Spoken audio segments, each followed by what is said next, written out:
to the MMA Road Show, episode number 133. My name is John Morgan. Cold coffee? Well, that son of a gun is still over in Spain right now. Just living the life, man. Seeing the pictures going up on Instagram and Facebook and all his social media. He's just out there chilling, man. Just having a good time. Kind of a crazy time in Spain. The dude planned a vacation about a year in advance, man. Got a super cheap airfare, and then looks like they're having some civil unrest over there in Barcelona, but looks like he avoided the civil unrest for the most part and just found himself some frosty beverages and some beautiful sights, and it looks like he's having a good time. So my man Cold Coffee is wrapping up his vacation, but I will say he's volunteered to edit all this bad boy and put it together, so once we finish talking some MMA, I'm going to ship everything over to him, and he's actually the one that's going to cut everything together. I tried to learn. I volunteered. I said I would learn to do this. I said, hey, brother, teach me your ways, my friend, and I will edit it, but he's got commitment to the craft. I think he just doesn't trust me is what it boils down to. The dude does not trust me to get things done the right way. He's kind of a perfectionist like that, so I think that's why he volunteered to do it. So he's going to do that, and then actually he's going to do it right before he heads back from Spain. He's flying back, so we'll get this thing back with the full team together. Listen, I wanted to apologize right off the bat, and it involves Cold Coffee because I tell you, I really wanted to do episode 132 and a half. I got to get back to the half episodes. I want to talk about MMA, especially after we had such a phenomenal card like UFC 216. Man, was this thing fun, start to finish. But, of course, Cold Coffee was out of town, so that meant that I was the cameraman. I was the guy in the back. I was the video guy all week long. And on Fight Night especially, and still wanted to talk about it. It's a little different. You know, it's different when you're watching it on TV than it is up there being cage side, man. If you go back and watch the replays of all the fun action from that night, you're going to see Simon Simano's face up there in my seat, cage side. So it's a whole different perspective, that's for sure. But it is fun to talk to those athletes. There's something pretty cool about, you know, getting that initial moment with them right after. You know, not the press conferences, but just those scrums right after. There's something kind of fun about that. So, man, I was hyped up. I wanted to talk about UFC 216, but it turns out I ended up working until about 4 o'clock in the morning on Saturday night that night, man. Cold Coffee actually it does some real work. Not having our team together changed things up a little bit, man.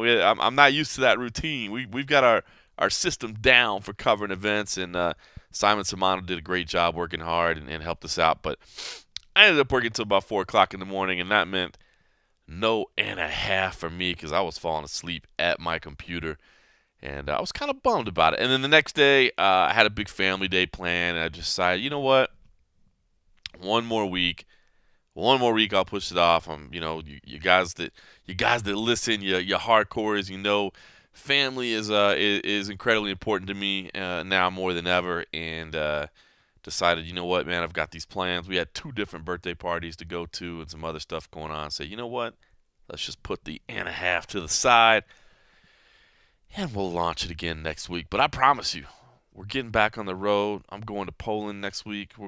I'll do it from there. I'm going to go to Brazil. I'll do it from there. We'll start getting this thing back, and then, of course, UFC 217 in New York. What a fantastic card that is. But I did want to talk briefly about UFC 216. I know by now, sitting down on Thursday night to record this the way we always do, it'll come out on Friday. You don't want to have a breakdown of UFC 216. You've already had those. Everybody's been talking about it, right? But I am still buzzing from that card, especially those top 2 performances. Tony Ferguson, the win over Kevin Lee. Man, what a phenomenal fight that was. Delivered on everything. Tony Ferguson looked fantastic. I mean, he is a deserving interim champion. This guy is so good, man. The pace, the pressure, the technique, the creativity, everything that Tony Ferguson does is just so fun to watch. He was fantastic on Fight Week. I've told you, and I stand behind it, man. This guy, I wasn't so sure about him when I first started out, man. I didn't know about this guy.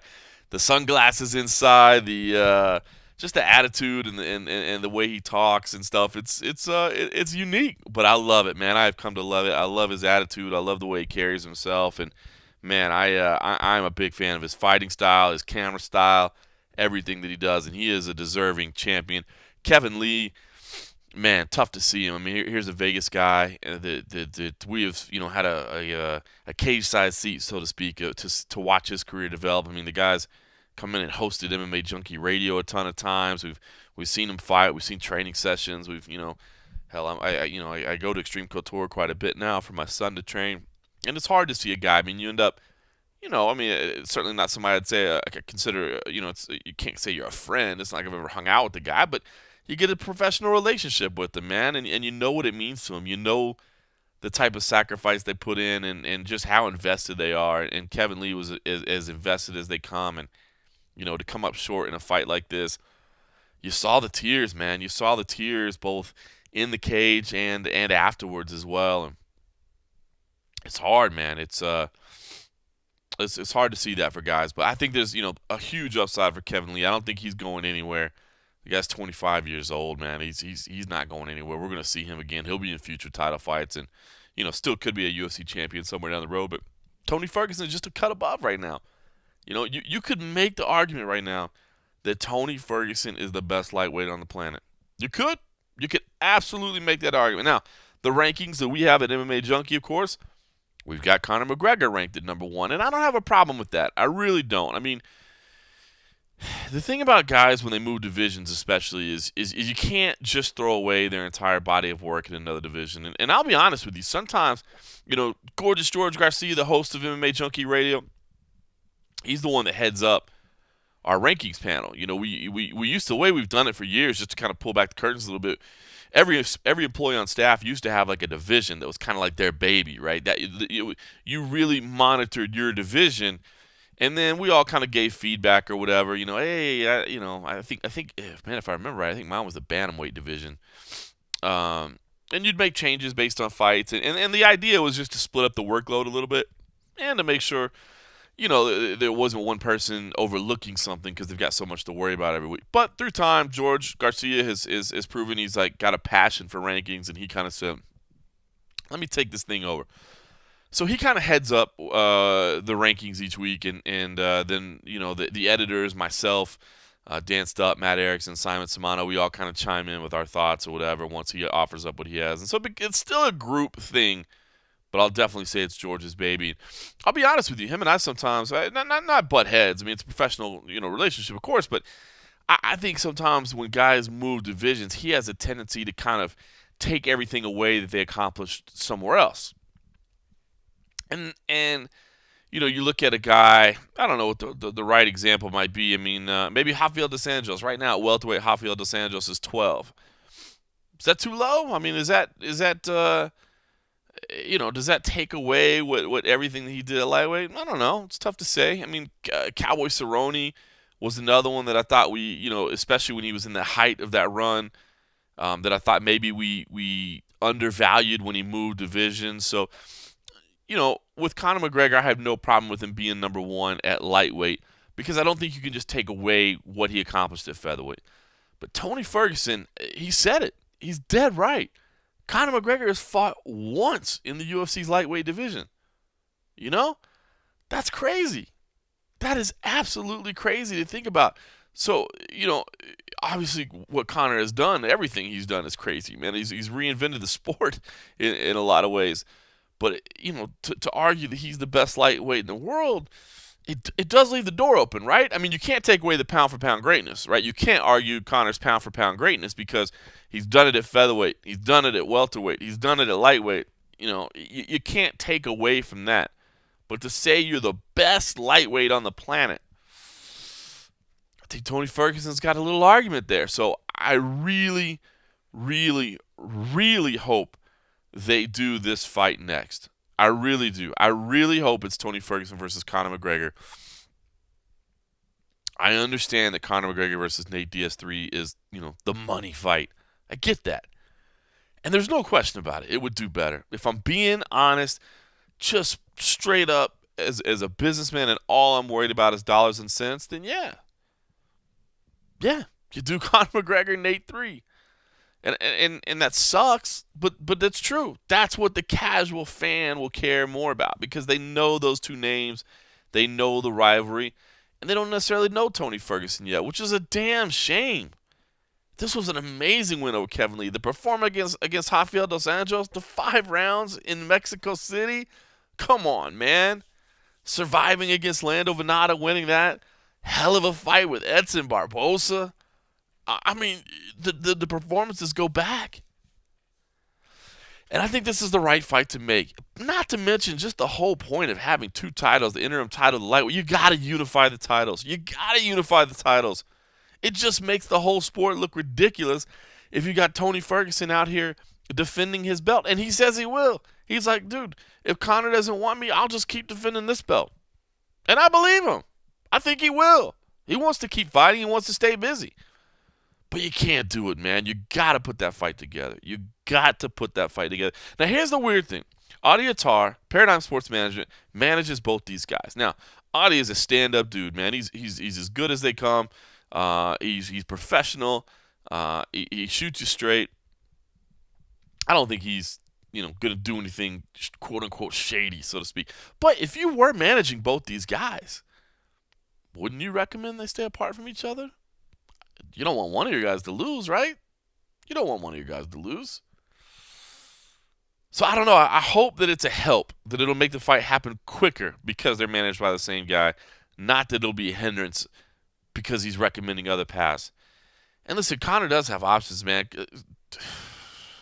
I mean, I don't want to say Conor's calling the shots because that sounds a little ridiculous because, there would be some pushback if it went too ridiculous. But yeah, Conor is calling the shots, man. He gets to pick his spots. And if he says it's the Nate trilogy, I'm sure they'll find a way to make the Nate trilogy. Now, you've heard what he says, that Nate's trying to price himself out. And, Nate's made it clear he's asking for that $20 million.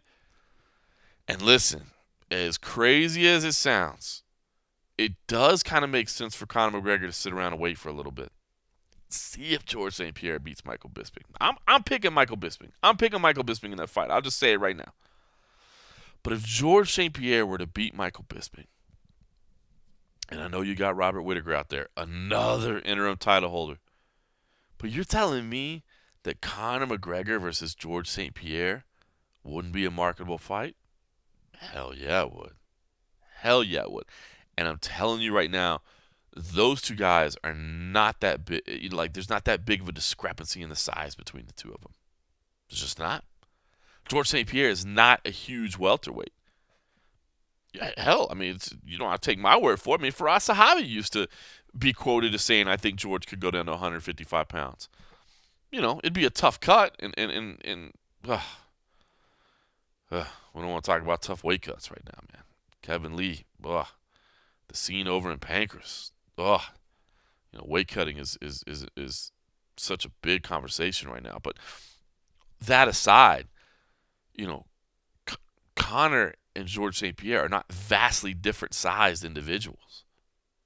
So you could potentially have Conor McGregor challenging for the middleweight title, which is insane. But it's the only guy in the division you would ever have a chance to do it against. And no, the rest of those guys are monsters. Monsters that are a lot bigger than Conor McGregor. So that's a lot of ifs, man. It really is. There's a lot of ifs to happen. Which is why I think that December 30th date, Dana had teased that Conor trying to come back December 30th. I think that's too early. I don't think it's going to happen. I think it behooves Conor McGregor. Not only, has he been enjoying his time on vacation with $100 million in the bank, as he should, spending time with his kid, but it behooves him to wait until after UFC 217 to make a call. So it's not that far away. Less than a month, so it wouldn't be terrible to wait. I think it'd be too short of a time to maybe stay ready for December 30th. Now, Tony Ferguson says he's going to stay ready, so we'll see what happens. But I do think it would kind of make sense for Conor to wait and see what happens at 217. But with all that said, if it plays out the way I think it will, I think Michael Bisping wins the fight. No offense to George St. Pierre. I think Michael Bisping wins the fight. And then we got to look at something else to do anyway. So at that point, I pray that it's Conor McGregor versus Tony Ferguson. That's the fight I want to see. And I know It's not the biggest seller, but I don't care about what the seller is. I don't care about the money fight. As Tony Ferguson said, it's not the money fight, it's the pride fight. Defend or vacate. I love that attitude. I love that line. That's the fight I want to see.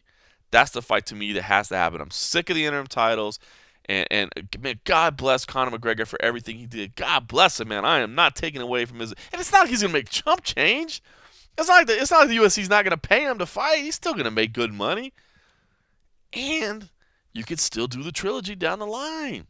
I don't think it matters if Conor loses. I honestly don't think it matters if Conor loses. We're talking about the casual fan anyway, right? You think the casual fan cares what belt is on the line?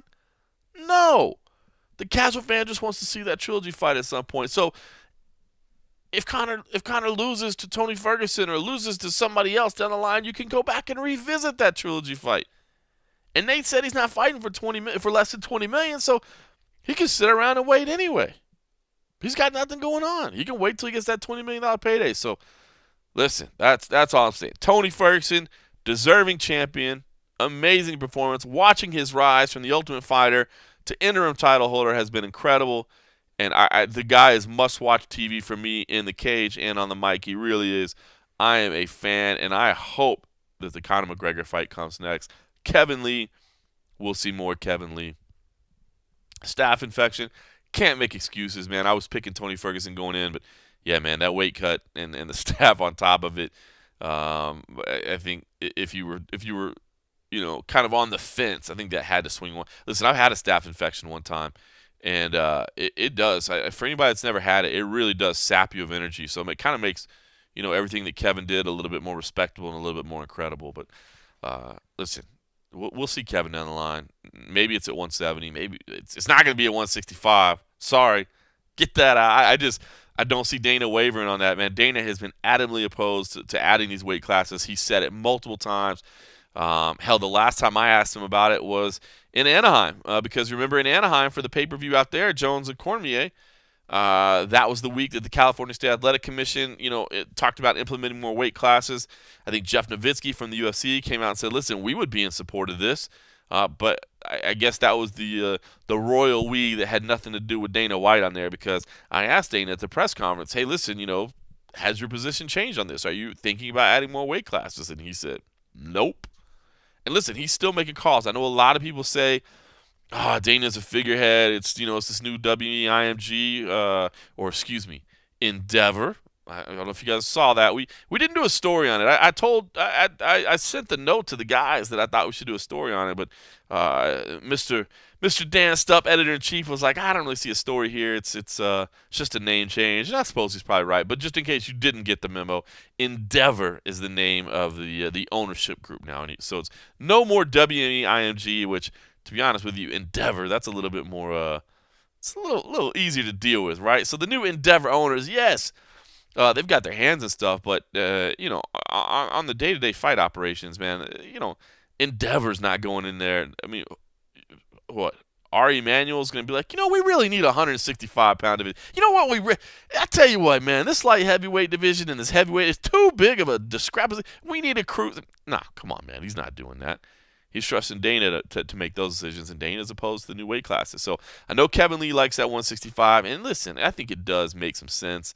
But I don't think it's happening anytime soon. So we'll see what the future is for Kevin Lee, but we will see him again. Just give me Ferguson and Conor McGregor. Give me Ferguson and McGregor. All right, Demetrious Johnson. Man, that submission, phenomenal, right? I mean, watching it on TV, just can't even understand what happened. I mean, it's amazing, right? You're like, I got to see that again. Show me that again. And an absolutely amazing submission. Got to be on the submission of the year list. Whether it'll win or not, I don't know, but it's got to be on the list. Man, I don't know about the name though. What, the Mighty Whiz Bar? Is that what he went with? Come on, man, Demetrious. I threw out the mousetrap. I was in the back watching on TV, so I had more time than I normally do. I wasn't updating a play-by-play. I wasn't updating fighter pages. I wasn't sending out tweet results and all that. So I had some time to think, and I thought, man, the mousetrap. I don't know about the Mighty Whiz Bar. And I heard, he went on the MMA Hour and said that he's got another sequence of series that's called the Mousetrap. But who knows if he'll ever pull that one off? You don't know if you'll ever. The Mighty Whiz Bar, is that what he called it? It didn't even register with me because the perfect name was there. It was already there. So I didn't even. Demetrious, you're perfect in many ways, but you messed that one up. But I'll tell you what I really wanted to get to on Demetrious Johnson was, and it ties back into the rankings. Because, listen, we could sit here and just talk about how amazing the submission was, because it was. God, even in the super, I mean, it's even more impressive on that Phantom Cam footage that the UFC puts out, the super, super slow motion. Even more impressive, man. Just seeing the way he did that, it's phenomenal. Poor Ray Borg, man, that thing's going to get shown over. That's going to be, Vitor Belfort getting kicked in the face by Anderson Silva, where it just gets shown over and over and over. That's one of the greatest submissions in UFC history. In MMA history. Just amazing. So we could talk about that. But what I did want to talk about is the fact that I think, and our rankings reflect it now, that Demetrious Johnson is the number one pound-for-pound fighter on the planet. I'm sorry. I don't see any argument against it. He is the number one pound-for-pound fighter on the planet. Now, some people are saying the best ever. It's tough. I mean, you might make that argument. I mean, in some ways, it's almost easy to say, right? Because we're still in the development mode of this sport. So, you keep seeing the wrinkles added. You keep seeing the sport evolve. And so if fighters are getting better and the sport is evolving and everything is moving forward, then yeah, it makes sense to say that the guy that's on top now is also the guy on top of all time. And it's hard. I mean, how do you compare somebody to Royce Gracie? I mean, that guy was competing in a different sport. I mean, that's 20 years ago, and it's not even the same sport, man. I think you could throw Anderson Silva there, but Anderson Silva's still kind of, I don't know, I don't want to say tainting his legacy, but I mean that prime Anderson Silva, prime Fedor, prime GSP. I mean, if GSP comes back and wins, I mean, you could make all those arguments, but I think you could make the argument that Demetrious is the best ever. You really could. I mean, John Jones, amazing, but obviously the setbacks, man. Those are the hurdles that cloud your argument. But to me, the guy is the number one pound-for-pound fighter on the planet, and our rankings reflect that now. I did see a lot of people getting pissed in our comment section and stuff, saying, I don't understand why John Jones is even on the list still, because we have John Jones at number 2. And I saw some people saying, listen, man, he doesn't even deserve to be there. I disagree with that. I really do disagree with that for now. We don't know if John Jones is going to be suspended. We don't know the full story about what happened. And until we know what the full story is about what happened, I don't think you take him off the list. You leave him there. You leave him there for now, okay? If he's suspended, then yeah, you take him off. And then you just start getting into a whole rabbit hole there of, has he been using all along? And that's why this is such a terrible situation that we're in, because this is one of the greatest ever. And where do you draw the line? But to me, right now, John Jones is on the list. Demetrious Johnson, number one pound for pound. All right, until John Jones is suspended, then you address it. For the record, we have Conor McGregor at number 3 and Daniel Cormier at number 4. Once you get outside of that, you're really kind of splitting hairs. But, I mean, those top 3 or 4 positions, I think you can make some credible arguments, even though it is a very hypothetical situation. Now, here's the one that always gets me on the argument between Demetrious Johnson and John Jones. I think the young Mike Bond and I had a pretty heated argument on one of the episodes of the MMA Road Show. But the argument against Demetrious Johnson is that he doesn't have the quality of competition. He hasn't faced the same quality of competition as John Jones. And the reason for that is people generally cite the number of former champions that John Jones beat. And I get that. It's valid, okay? It's valid. I mean, he's talking about, name individuals. I mean, when you go through John Jones's record and you look at who he's beaten, right? I mean, these are people and names that we know and respect and have watched for years, and we know what it means. I mean, let's just start with the championship run. I mean, you could add in, Vera, Matt Yashenko, Bader, all that, but let's just start the championship. Shogun Rua, MMA legend. Quentin Jackson, MMA legend. Lyoto Machida, former champ, future Hall of Famer. Rashad Evans, former champ. Vitor Belfort, MMA legend. Chael Sonnen, superstar, of course, but for different reasons. Alexander Gustafsson, legit. Glover Teixeira, Daniel Cormier. I mean, these are names that, especially when you talk about the Shoguns, the Rampages, the Machidas, the Rashads of the world, the Vitors of the world. Even though, Vitor, that's certainly wasn't his weight class at the time. I get it, man. I get that argument. I really do. But there's something to be said, too, for the fact that Demetrious Johnson is the only champ. He's the only champ the UFC has ever seen. That means something. So just because you can't say you didn't beat former champions, I don't think that's a disqualification. So here's what I did. Because here's the other thing. And I'm not trying to disrespect Jon Jones because, God, I think Jon Jones is phenomenal. I really do. I'm not a Jon Jones hater. If anything, I'm a Jon Jones fan. I'm saying don't judge him yet. Don't judge him yet until we know what happened. Yes, the circumstances do not look good. I'll admit that, but we don't know yet. But you start looking at the names too. Shogun. Okay, I mean, Shogun's hanging around, but, the guy's having to pull out of fights because his knee is just gone. I mean, he's had some losses. Rampage. Where does he stand anymore? We don't even know what organization he's fighting in. He's a heavyweight now. Machida, we'll see. He's coming back. He's coming back in a couple weeks. I'm excited to see what he has left. Rashad, we know what's happening with Rashad. Vitor, Vitor's nearing the end. So I'm not taking, and I don't want to take away the wins at the time because you can't have revisionist history where you go and you say, okay, well, that win doesn't mean anything because look, okay, because it does. It meant something. That was a fight at the time that meant something. But so here's what I did. I was trying to find a way to quantify this, okay? And I'm not the stat guy. That's the young Mike Bond. I'm not the smartest guy. I'll admit it. I'm just a guy that watches a lot of fights, right? So I figure, what can I do to kind of quantify? How can we value and compare these two runs, okay? Because the casual name value isn't the same, right? Ray Borg, Wilson Hayes, Tim Elliott, Henry Cejudo, John Dotson, Kyoji Horiguchi, Chris Carriasso, Ali Bagatinov, Joseph Benavidez, John Moraga.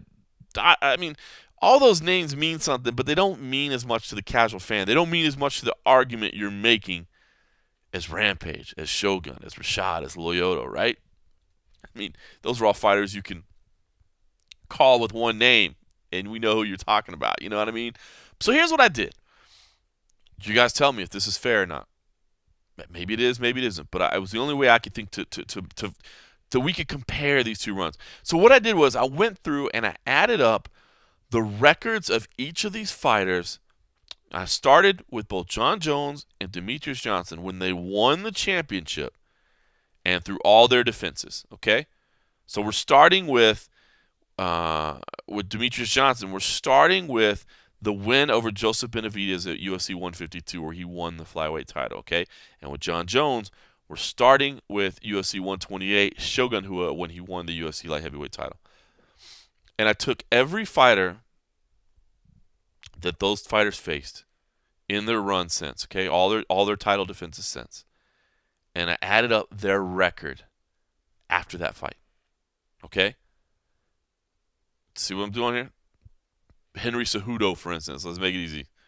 Henry Cejudo has gone 1-1, right? He's won one fight, he's lost one fight since losing to Demetrious Johnson. Kyoji Horiguchi, 5-0. Has gone 5-0 since that time. Okay? Ray Borg just lost, doesn't have any fights, so he doesn't add in. All right? Makes sense? Okay, here's what I came up with. Johnson's championship opponent, Demetrious Johnson's championship opponents, okay, in the fight since fighting Demetrious Johnson have gone 37-16 for a 69.8 winning percentage. Okay, almost 70%, 37-16. Jon Jones, 38 wins, 27 losses for a 58.4 winning rate. 11 points higher than Demetrious Johnson's opponents. 11 points. So who's fighting the better fighters? Who's fighting the better fighters? Is that not a mathematical argument that maybe it's Demetrious Johnson?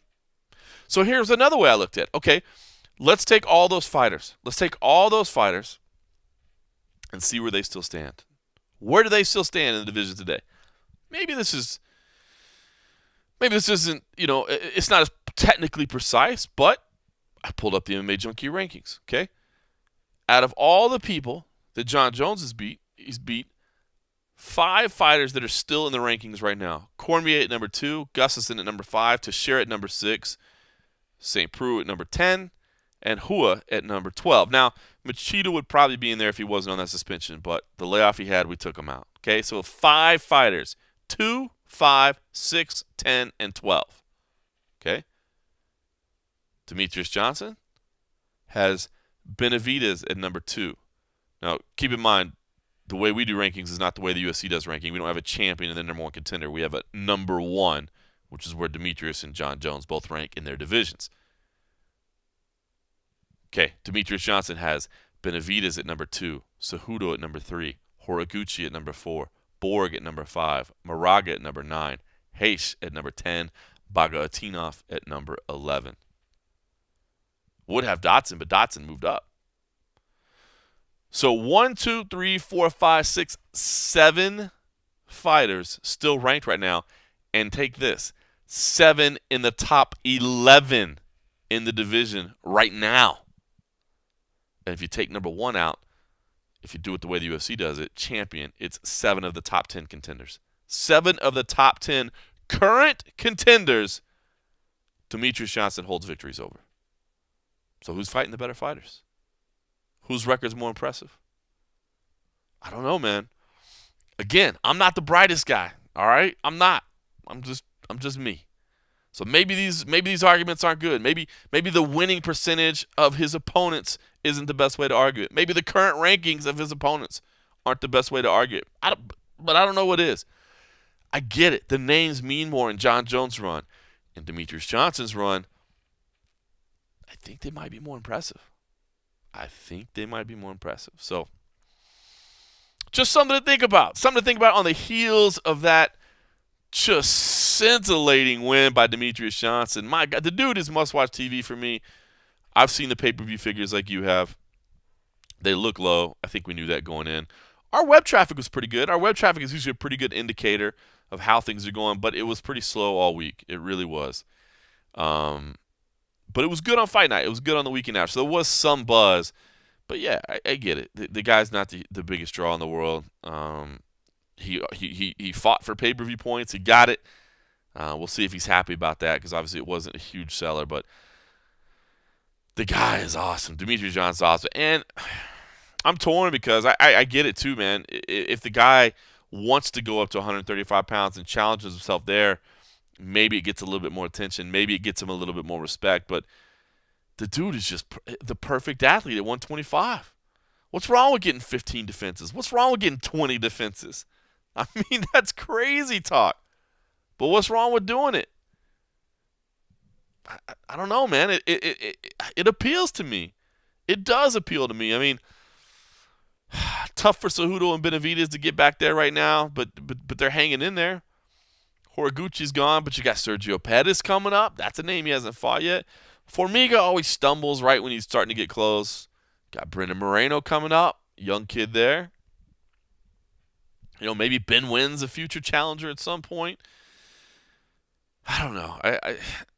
I'm cool with them staying at flyweight. I really am. I'm cool with them staying at flyweight. I'm cool watching greatness. I am cool watching greatness. Money fights are money fights because they appeal to casual fans. They appeal to people that don't normally watch MMA, not the hardcore audience. It's that group of people that doesn't normally tune in, that will tune in.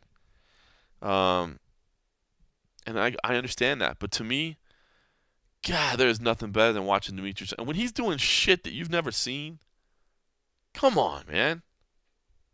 How can you not want to watch that? So, listen, again, said I wasn't going to rehash 216. Hopefully we spun it forward a little bit. But I did want to play a couple minutes of Demetrious Johnson. Again, this is a short clip here. This is him talking to Kevin Iole after his win at UFC 216. I was way in the back recording this, so I didn't get to ask any questions because my man Cole Coffey was enjoying himself in Spain. But I wanted you to hear just a few minutes from Demetrious Johnson because it's amazing hearing him talk about where he stands, what this means, and I love the way he ends this little exchange with Kevin Iole. Demetrious, right in front of you. Congratulations, my friend. First of all, what does the record mean? You know, the 5 years of defending your title and being the champion. Can you put into words what it means to beat Anderson Silva of all people? Yeah, it's awesome. You know, when I first got the belt back in 2012 and then defended it in 2013 against John Dodson, and then one after another, you know, going through an injury, staying healthy, always trying to get better at the gym, taking on new challenges, the rematches, you know, to see who's evolved, fighting Greg Jackson's camp 3 times now. It's awesome. It's an awesome feeling. Thank you to my coaches and my teammates back at home. This was, you know, a 12-week camp, and to be able to come back out here, re-peak again, have no injuries, it just feels really good to be able to not hear Anderson Silva's name next to mine anymore. Now my name is like, they're like, oh, who has the longest reigning, you know, title defenses? Demetrious Johnson does. When did it first become a possibility to you when you started looking at it? Like, after what fight did you start thinking, hey, Anderson's in my sights? It's, well, obviously 10. But it's hard to, you know, when you get through your first title defense, you know, Anderson Silva is still champion. He's still beating people. And we always took one fight at a time, you know, one title defense at a time. But like I said, when we got to the 10th one, it's like, oh, man, we're right here. We're walking on uncharted territories. We're tied with Anderson Silva, so we're going to go back home, reset, refocus, and always evolve as a champion and as an athlete. And we made it happen. You always do something different. You add things to your game, but tonight was just mind-blowing, that move that you made. I heard you say that you had worked on that in the gym. Was there something specifically that you saw that led you to think that was something to work on, or was it just a move you wanted to have in your arsenal? Well, let me hit on 2 things. So it's funny. I never, you know, you see a lot of people out there, they're doing their training videos, their vlogs and stuff. I don't, you know, show any of my training. I just don't do it. It's none of your guys' business what I'm doing in the gym. But we do have the embedded crew coming out there, and I'll let them film my warm-up. And they're like, dude, you need to let us, you know, film your sparring, because the stuff that you're doing in sparring, you're actually doing in an octagon. And Rick Lee, he will tell you already in Edmonton, I was practicing throwing people up. I do it all the time in the gym. When I was in the octagon fighting Ray Borg, he's very tough dude. His game is scrambling. That's what he likes to do. And when he was like, oh, I'm out, scramble DJ him and get on top of him. And even when he took me down, I was like, okay, you took me down. Are you going to pass guard? No. And I elevated him, then I got back up, and I was like, okay, you took me down. That was the best opportunity you had. And then when I had his back, he was very planted. His weight was planted. And Matt, a couple weeks ago, he was saying when somebody's planted, you have to shift their weight. And when they shift their weight, they're light. So when I had him, I was kneeing him. I was going to try to kick him in the face, but I knew he was looking for that to try to take me down. So I kneed him, and then I shook his weight. I shifted his weight, and then when he shifted, he went back through an elbow, and I was like, got you. And that's when I threw him up, and then landed an armbar. Yeah. Fuck yeah.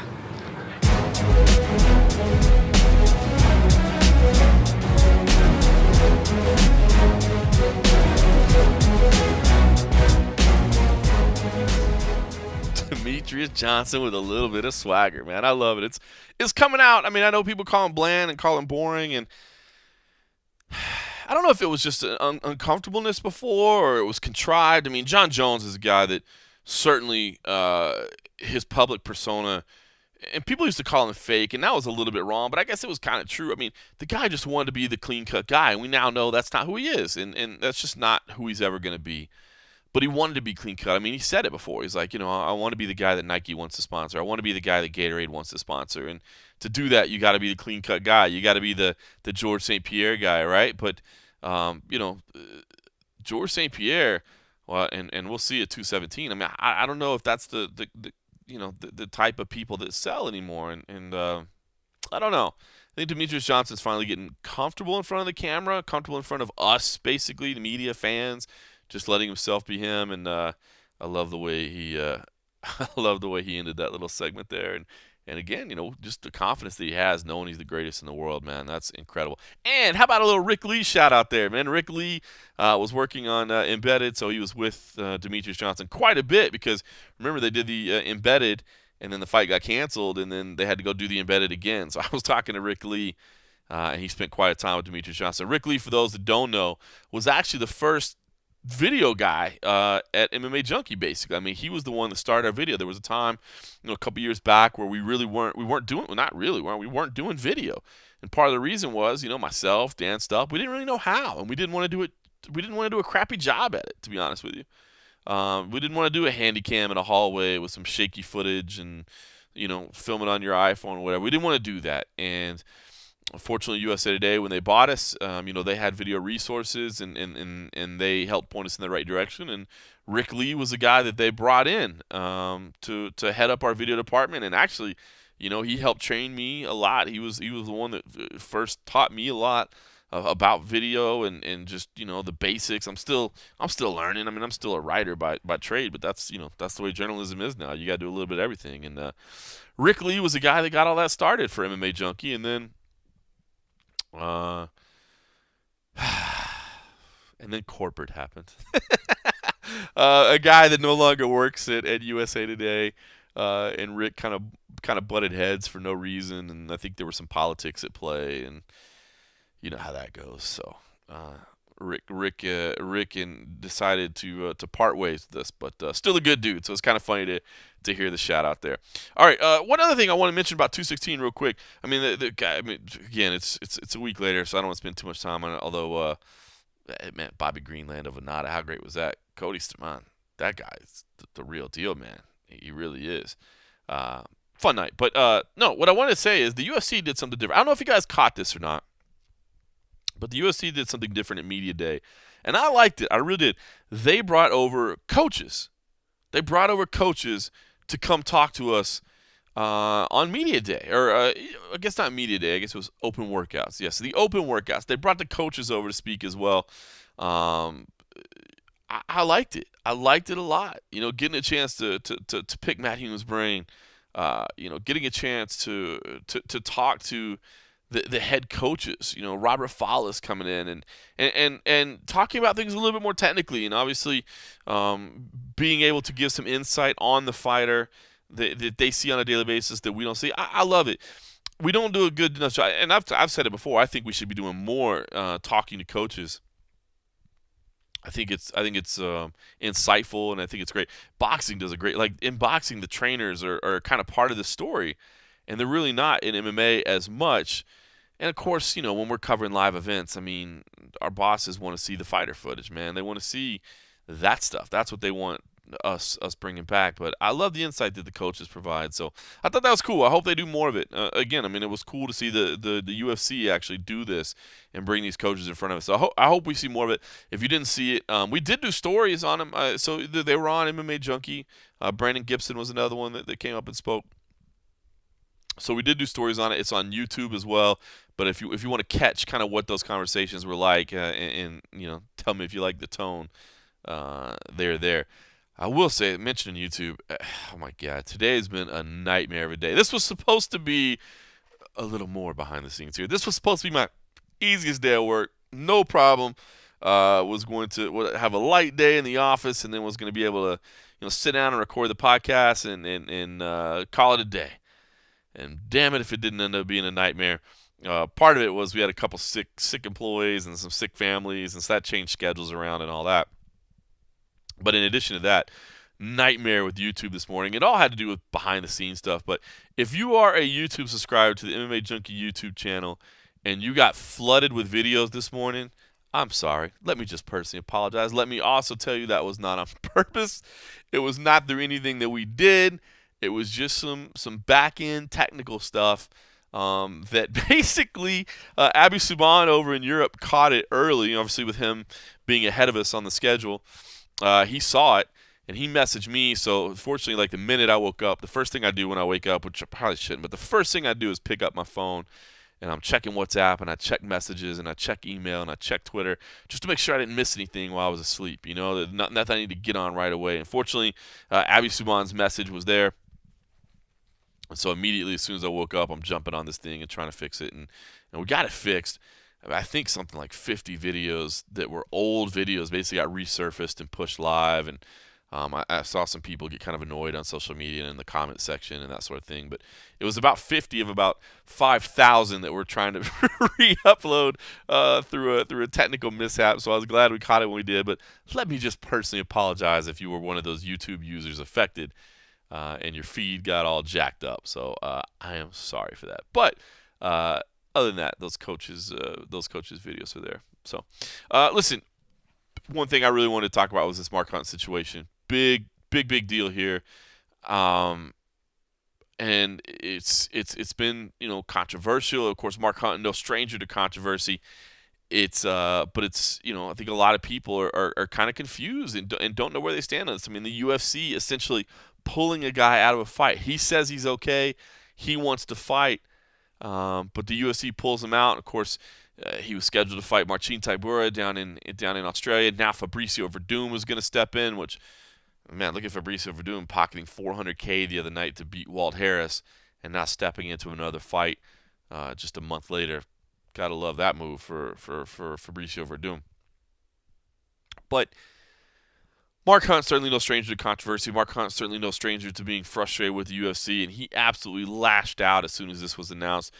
Pretty interesting move. I mean, the UFC wasn't coy about it. I mean, they came out, they issued a statement to the Australia Daily News, I believe it was. Then we actually got the statement as well. But basically, they made it clear, it was boiling down to this Players Tribune piece that they said, look, is causing us some concern, and I think it's understandable. You got Mark Hunt saying. Slurring words and experiencing memory loss and saying he's okay if he dies in there. And, man, a lot of people when it first came out were like, hey, this is not good. This is really, really not a good look. And it's not. It's the reality of the situation, so there's nothing wrong with him talking about it. But I think he had to know that if a commission was paying attention, that they would want to see more. I mean, he's 43 years old. Certainly no stranger to slugfests as much as he's no stranger to controversy. I mean, you know what you're getting when you're getting a Mark Hunt fight. He's going to show you that iron chin that he's got. He's going to stand in the pocket, with no head movement, and he's just going to come at you, and you can come at him, and we'll see who's standing. I got to say, man, I hate to say it, but I understand where the UFC is coming from here. And here's what I think is that, I mean, there's just no question Mark Hunt hurt himself. Now, the whole, cussing and slamming Dana White, I'm sure you saw the video by now. TMZ Sports found him in New York, I believe. Got a quote, and Dana said, listen, I'm not mad. I believe he's not mad. I honestly believe that. I know he understands the frustration. I know he understands the anger. I know he understands Mark Hunt. Mark Hunt's been mad at him before. It's not the first time Mark Hunt has talked trash about Dana White. I honestly believe that Dana is not mad. I know that Dana has respect for Mark Hunt. I mean, Dana has gone out of his way in the past to praise Mark Hunt. I think back in Denver, where he kind of told the story. I think that's where people really started talking about that story where, and I forget who, and I could pull it up, but I forget who Mark Hunt beat that night in Denver. But I just remember it being in Colorado because I remember the room. I think. But anyway, the press conference one night where Dana basically started really telling that story about how when the UFC bought Pride, they wanted to pay Mark Hunt money to go away. His MMA record wasn't great. He had a losing MMA record. Of course, a kickboxing legend. They could sell him over in Japan. But the UFC didn't want Mark Hunt to fight. They offered him quite a bit of money. I think it came out later. It was like $400,000 or something like that. I mean, it was a lot of money. And Mark Hunt said, no, I don't want you buying me out of my contract. Me? I'm taking that all day. Look, you want to pay me not to work? I'm in. Sign me up, buddy. I'm out. You want to pay me to never be an MMA journalist again? I'm out. Pay me. But Mark wouldn't do that. He wouldn't go for it. And he said, no, I don't want your money. I want my fights. I want to come in the UFC and I want to fight and I want to prove to you that I belong here. And he did.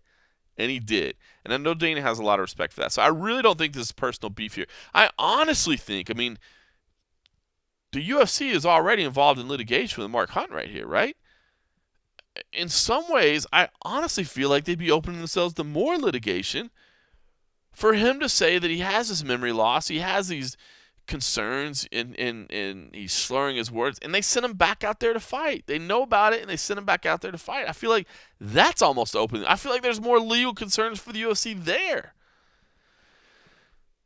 I don't think this was personal. I really don't think this was personal. I think this was smart from the UFC. I hate to say it. I think it's smart from the UFC. Now, I mean, if they turn their back on Mark Hunt, they don't help him, they don't give him any further information about what kind of battery of tests they need to see, about what steps he can take to quell their concerns, okay, then the UFC's in the wrong. But I don't have a problem with what the UFC did here. I just don't. I think it's understandable. Hell, in some ways, you might even call it admirable. But where do we go from here? That's what matters, is where do we go from here? If they don't give him a method for how to resolve this, because you're telling me the UFC doesn't want the ticket sales that Mark Hunt generates. I'm telling you right now, man, he is a superstar down there. I've been fortunate enough to go down to New Zealand. I've been fortunate enough to go down to Australia, and the guy moves the needle down there, right? He's a superstar down there. Telling me they don't want those ticket sales? You're telling me Endeavor, if Endeavor's making all the calls and it's all about money, you think they don't want that money? Of course they want that money. I honestly think this was the right play. I feel bad for Mark, and I feel like the UFC has got to move forward in resolving it. But I love the fact that the UFC actually said, I mean, how many times do they, not really say anything? And they made a clear statement about what this was about. They made it very clear. This was pointing towards this article, and that brings up concerns. And those are concerns that people had expressed before.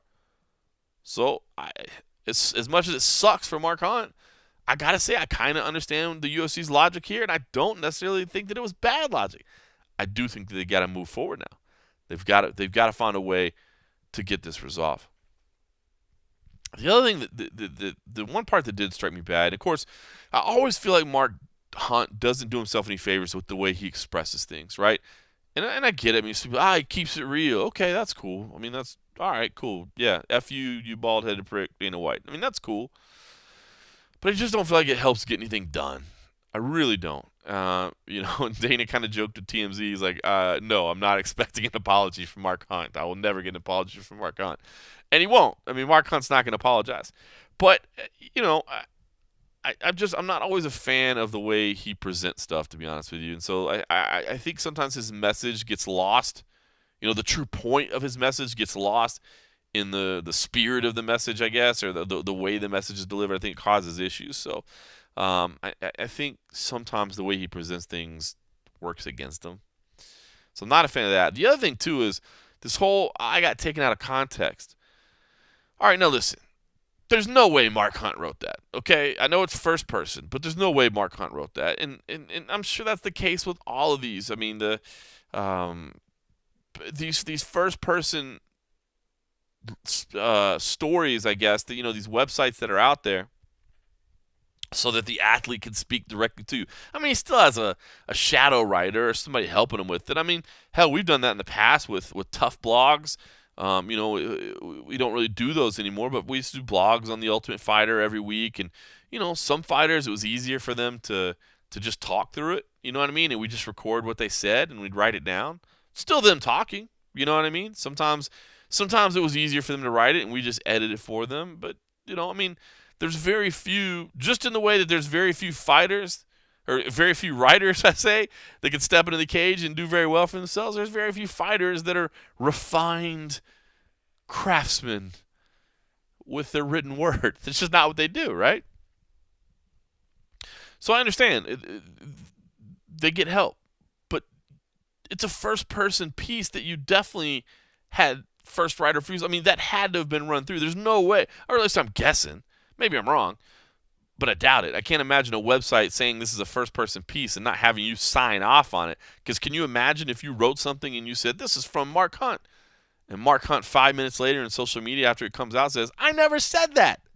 Your whole website looks ridiculous. So you can't tell me that when these people get these first-person pieces, they don't get it cleared by that fighter. Once the final product is put together, you can't tell me they don't vet it through that person and make sure it's okay. So you can't say you got taken out of context in a first-person piece that you signed off on. That's supposed to be your words. You can't say you got taken out of context. That was frustrating to me. So anyway, I feel bad for Mark Hunt. I hope they work to resolve this. He doesn't have a lot of time left, right? He said it. Listen, I need to make money for my family. I need to take care of things. He can't fight forever. He's 43. He can't keep fighting forever. So we got to get something figured out here. But I got to say, I'm not upset at the UFC for making this move. I'm just not. All right, well, listen, as you can imagine, Mark Hunt is not necessarily discussing the situation right now. Dana White and the UFC are not necessarily discussing the situation right now because there is potential legal ramifications moving forward. So I figured, what the hell? Let's find somebody else here. Marcin Tybura. Let's get a hold of him. I've been meaning to talk to him anyway. Good dude, met him a couple times, spoken to him, always a pleasure to be around. He's training in Albuquerque, New Mexico right now with the Jackson Wink MMA team. And I thought, you know what? Let's get his take on what's happening and what he thinks about this whole situation. So set up a call with him, and here's what he had to say about everything. Hey, how you doing, sir? It's John Morgan with MMA Junkie. Hi, I'm good. How are you? I'm doing well, thank you. This still a good time for you? Yeah. Awesome, man. Okay. Well, let's talk about the big news, man. You're still in the main event, but you got a new opponent with Fabricio Verdum. How did you find out? How did this all go down? Like 2 days ago, my manager called me, and at this point, actually, every time he calls me, I'm just wondering if something bad happened. And this time was the bad news about Mark Hunt pulling out. And after that, he told me that Fabricio is stepping up for that, and actually that took me like 1 hour to speak with the coaches and decide, and here we go. Well, talk about that hour, man. Talk about those discussions because certainly Hunt is a dangerous opponent, but Fabricio is just an entirely different kind of opponent. A different body type, a different style. So, what were your discussions like that you decided, let's do this? What we discussed is they actually asked me if I want to do this fight, and if I said yes, they actually started talking about what would be the plan for the fight and how would they see the opportunity for me to win. And actually, after that I just texted Pablo that we agree, and that's it. That's not a big talk, actually. They said they're here for me, and that's it. I know it's a completely different opponent, completely different style, and we have to change much of the plan, but it's still almost 6 weeks to go, so we have time. Still plenty of time. Yeah, definitely. I got to ask, is it something, just a chance to fight Fabricio, is that kind of special to you? I mean, being a jiu-jitsu guy yourself, is facing a guy on that level something that's appealing to you? It's really special for me to fight, top two already fighter in the world, and Fabricio, which I recognize him one of the best heavyweight in the world, like even the best, because he beats Fedor in his prime time, and he beats Kane when he was unbeatable by the time. And this guy has something special. I know he's good. This is the top. That's what I want to do when I came to the UFC, and now it's happened. So I'm just happy. Very cool. I got to ask you, Mark Hunt's comments as a fellow fighter, not necessarily whether he deserved to fight or not, but when you hear a guy say that, talk about potential mental issues and issues from being hit in the head, as a fighter, as a fellow fighter, does that scare you at all? I mean, does it concern you? Does it make you step back and think about things a little bit? We all try to show this is the sport. It's not only the striking somebody in the head, that's the sport. I don't think he should say some stuff like this. But also, I don't think I would be in charge to say somebody is healthy to fight or not. So I don't actually know all the details. I just see whatever you see. It's like the interview he did. I think he shouldn't say that. He shouldn't say that. Yeah, I totally agree with that. All right, let's talk about you. I mean, you're training out at Jackson's, right? How long have you been out there, and how's that going? Yeah, I've been here 7 weeks already. So far, it's amazing compared to different camp than I used to do, and I think it's much better than I did before. There's, I always, improving important, but here, it's again the next step for me to improve that I'm the best in the world, and I deserve this fight. So far, I'm feeling really good here, and with all the sparring partners, with all the coaches and everything, it's great. It's great. I think it will be a big progress for me. Yeah, a lot of people say, I wonder, I mean, what is it that makes it special? Is it, the level of instruction that you're getting with the experience that the coaches have, or is it more about, having those partners, having so many bodies to go with? Because I hear a little bit of both. I mean, is it both of them, or is one, more important than the other? I think it's both. I know actually it's everything about the coaches, because they create this atmosphere that so many people come here to train. So I think it's both. The coaches are great. They experience. They do a lot of plan for the fights, talk about it. Many personal training, and also a lot of sparring where you can actually every day like spar with the new guys, and that's a big thing for me as well. Very cool. What's been the hardest part? It's got to be tough to be away from home that long, right? Yeah, it is, but I'm actually chasing my dreams, so that's the prize, and I'm cool with that completely. Very well said. Very well said. Well, I guess. So, what's it going to be like today? I mean, is there like more energy in your step now, knowing that? I mean, again, Mark Hunt is a legend in the sport, but as you said, Fabricio Verdum is ranked right at the top of the division right now. So, does it almost like pick up the energy a little bit today to know that you got this new matchup? Actually, yes, it is. It's I was motivated for fight Mark Hunt. I don't think I need any special motivation for training. And now as Fabricio comes, it's actually rising. I couldn't imagine that would rise, but still I'm really excited and happy to go on each training. So yeah. Actually, it's a great thing for me. For actually, like I get the support from Poland, from Polish fans and everything. They're excited and it's great.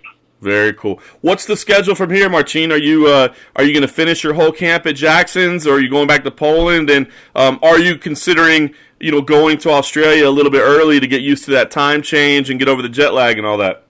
Yeah, I will gonna actually finish the camping here. I'm not planning to go to Poland and just go straight from here to Australia. I think it will be like 10 days ahead at least. So I would use to the climate, because it's still here with the altitude and everything. So I'm going to the sea level. So that's not a big thing, but it's a different time, different climate and the food and everything. So 10 days. Yeah, no, that's smart. It's a long trip over there, man. It definitely gets to you a little bit. So that's smart. Yeah. Well, I guess let's just say, I mean, if you beat Fabricio Verdum, I mean, you've been saying since you got to the UFC, I'm not here to just be here. I'm here to be at the very top of the division. I'm here to be a champion. So, I mean, you beat a guy like Fabricio Verdum, man. Are you already in a position where you start talking about, a potential fight with Stipe Miocic? I mean, I know there's other fights that need to happen. You got Ngannou and Overeem. Yeah. I mean, there's other fights that need to happen. But I mean, if you beat Verdum, do you feel like your name should be in that discussion? You know what? I never talk about what's the future after the fight. I actually like to be focused on my task, which is the nearest. It's a fight with Fabricio Verdum, but it's he was like a champion like a few months ago. So me beating him would be, I think, nothing left and then ask for a title shot. Yeah.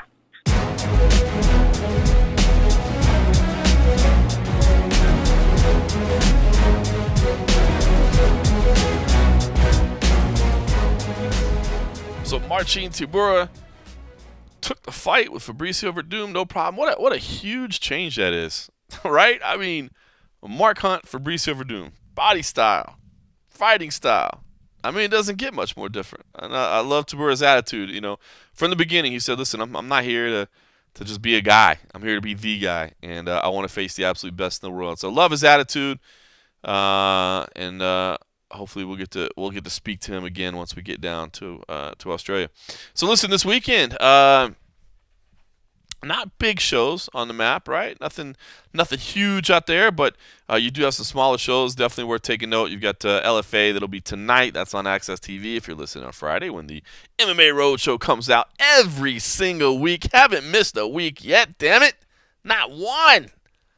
Through vacations, we find a way. Cold coffee in Spain, he still finds a way to get this bad boy edited. We find a way. Cage Warriors will be on Fight Pass. Also, Saturday morning on Fight Pass, you can probably watch the replay if you don't want to wake up super early because it's in China, so it's going to be really early. Antonio Bigfoot Silva is kickboxing against Rico Verhoeven. God bless Bigfoot, man. I applaud him wanting to step in there and test himself. This is a tall order. Tall order. So hopefully he handles himself well. I think the big thing is, though, he can basically take testosterone now. But you can't do under USADA. So that's a plus. I hate to say that. I mean, it sounds like you're saying, cool, he can cheat. But, I mean, he's one of the few guys that has a legit reason. I mean, he's got this pituitary condition. That's why he looks the way he looks. That he actually deserves to take testosterone. So, anyway, I don't necessarily see that one going for him. Again, I don't consider myself the biggest kickboxing fan in the world, but obviously those are two names that you know, and it just doesn't seem to match up well for Bigfoot. But we'll see. We'll see. Upsets do happen, right? Cage Warriors card is out there.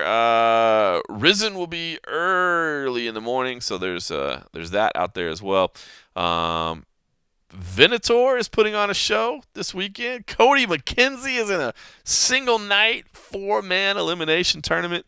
Cody McKenzie, I said it recently. He's back in Vegas. I've seen him a couple times at Extreme Couture putting in work there. He said, just talked to him briefly. He said, "Listen, man, I'm moving out here. I want to, I realize I'm in the latter stages of the time I can fight, and I want to do this right." Now, he hasn't been out very long. He literally just got out, so it's kind of one of those things. How much change can you make in a short period of time? And he's fighting some tough dudes over there.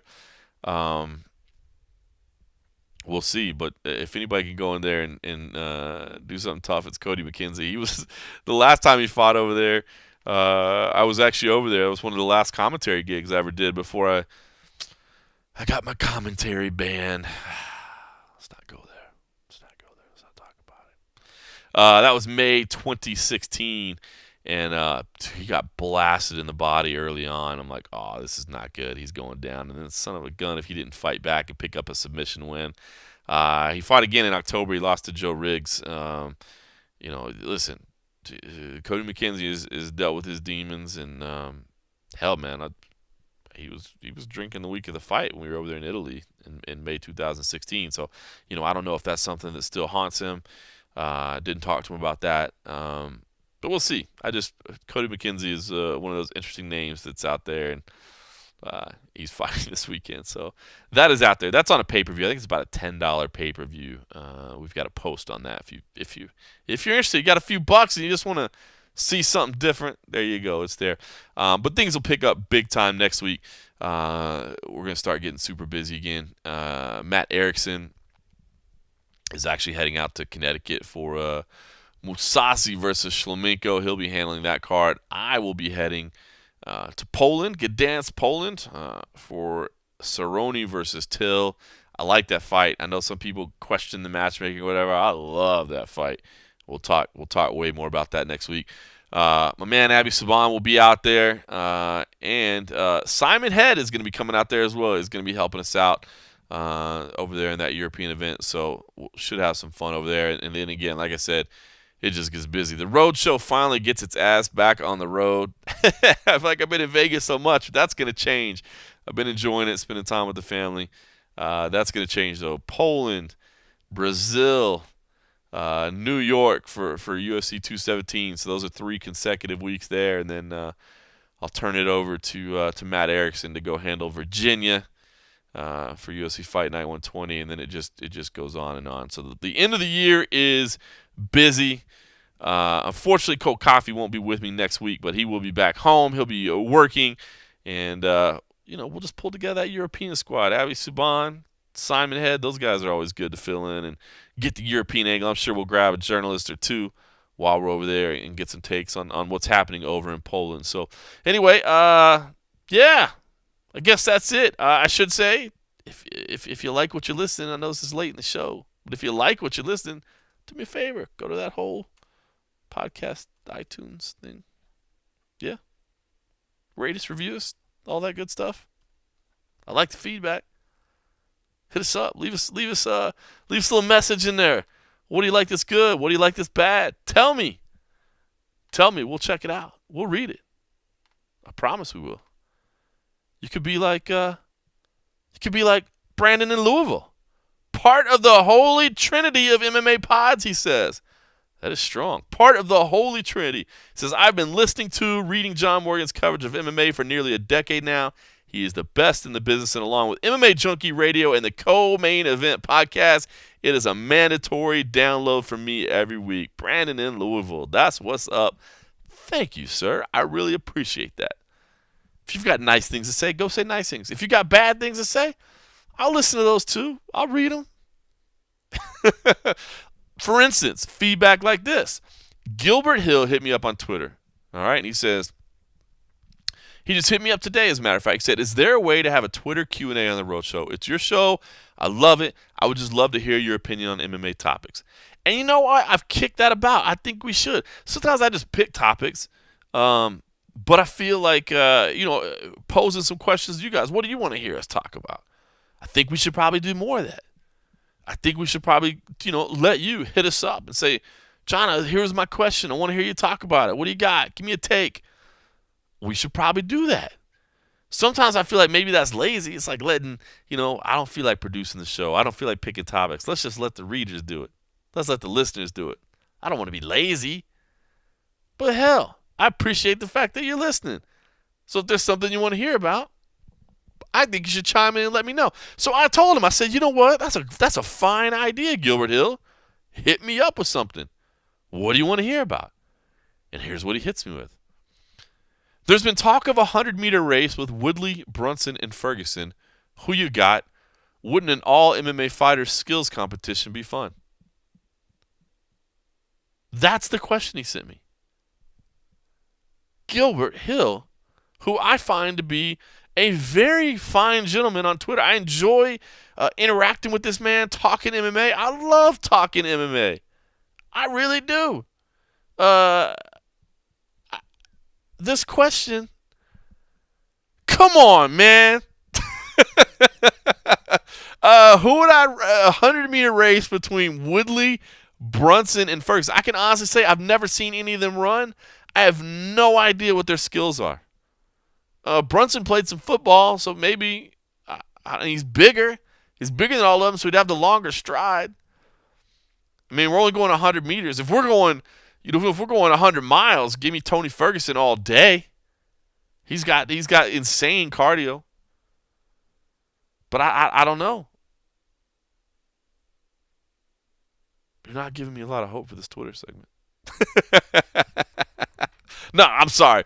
Didn't mean to put you down, Gilbert Hill, but that was not the question I was expecting when I said, yeah, throw me something. So I got no good answer there, man. I got no good answer there. But yeah, so if you guys have stuff you want to hear about, hit me up, dude. Let's do it. I don't have no fancy hashtag or anything like that. Just hit me up on Twitter, and we'll find a way to work it in. Russ from Boston actually did have a question. He said, any clue when first quarter 2018 dates and venues will be announced for the UFC? I don't. I'll be honest with you. Life has been a little hectic, and I am not lying. I've shirked in my duties the last couple of weeks trying to handle the personal business that I have that's been going a hell of a lot better as of late.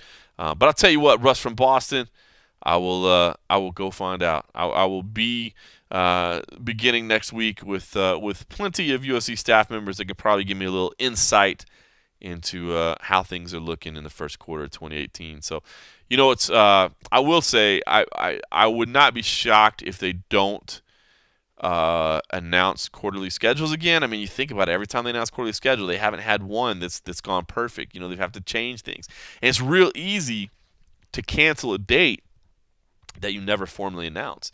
Maybe you've got a plan on the radar to do an event, and then quietly you just say, we don't really have a main event for there, or things change, and now let's not do that anymore. It's not a big deal if you don't announce it, because the public never knows you're planning on doing it anyway. So you don't have to say, yeah, we canceled that event. Yeah, we scratched that event. If you just never announce it formally, it just goes away and nothing ever happens. If you have to make moves, if you have to make changes, you don't have to promise a city that you were coming to that we promise we'll be back. Sorry about that. So I think it complicates their lives a lot more to announce these things. So I wouldn't be surprised if we don't get those big quarterly announcements. The other thing, too, is, Europe last year was really surprising that we got all those European dates announced. I mean, Gdansk, here this fight at the end of October. I mean, what was this announced back in, April? It's crazy. It seems, we knew the rest of the year really far in advance. I think that was a Joe Carr initiative. Joe Carr no longer around. He's at the World Surf League. By the way, looking like the sweetest job ever. If you still follow Joe Carr on social media, every picture the dude posts is like him on a beach somewhere. So World Surf League, not a bad gig. Not a bad gig. So we'll see. But I'll be not only we'll be with UFC staff, but fortunately, because we do have some international events coming up, we'll be with some of the international staffs, which a lot of times they have more insight on their local markets than maybe even the people in Vegas do. So we'll see if we can get some information on that. So, all right, that was the launch of our first Twitter segment. We'll do more of that. We should do more of that. I guess if I don't be one of those open call, please hit us up with questions, just know, I'm telling you right now, if you want to talk about something, hit me up, and we'll talk about it. We'll find a way to work it in. I'll give you my promise. Sound good? Maybe we don't have to make a big deal out of it. It'll just be for us. We'll just know. All right, well, listen, if you are still listening at this point, thank you so much for listening to me ramble all by my damn self. I miss having my man Cold Coffee with me. It'll actually be a couple of weeks before I can have Cold Coffee with me, because he's not making the trips, unfortunately, down to or over to Poland or down to Brazil. But, of course, we've got our European team over there that we'll talk to. We've got Fernanda Praches down in Brazil that I'm sure we'll talk to. So we'll get some people on here so you're not listening to me just sit here and ramble. But in the meantime, let me just say thank you to Cold Coffee for editing this all together, that I'm about to ship it over to him even while he's on vacation in Spain. That's the kind of dedication he has, not to mention his lack of trust in me. And to everybody else, seriously, thanks for listening.